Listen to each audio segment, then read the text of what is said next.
ஆச்சி மசாலா. எந்த சமையலும் ருசி தேடும் ரகசியம். 20 ரூபாய். ரொம்ப டயர்டா இருக்கு.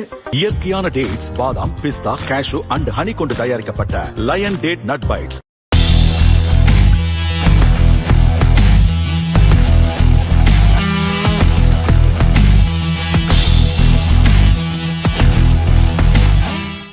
தொழில் நிறுவனங்கள் தமிழகத்தை விட்டு பிற மாநிலங்களுக்கு செல்வதை தடுக்க தமிழகத்திற்கென புதிய தொழில் கொள்கை உருவாக்கப்பட வேண்டும் என மாநில தொழில் முனைவோர் கூட்டமைப்பினர் வலியுறுத்தியுள்ளனர்.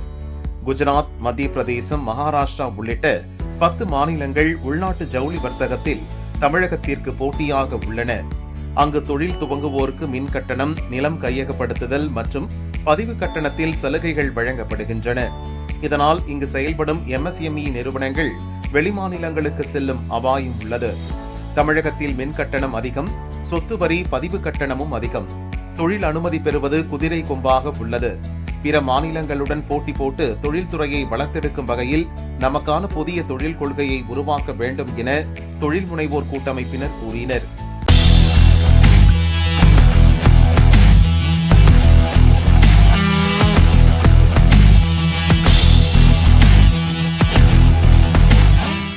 தொழில் நிறுவனங்கள் தங்கள் மொத்த ஊழியர்களின் எண்ணிக்கையில் 25% வரை பயிற்சி தொழிலாளர்களை நியமித்துக் கொள்ள மத்திய அரசு விரைவில் அனுமதி அளிக்க உள்ளதாக தகவல் வெளியாகியுள்ளது.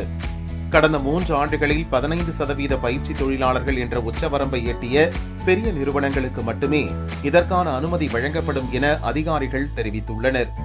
பயிற்சி தொழிலாளர்களுக்கு நிர்ணயிக்கப்பட்ட குறைந்தபட்ச ஊதியத்தை விட 30% கூடுதலாக வழங்க வேண்டும்.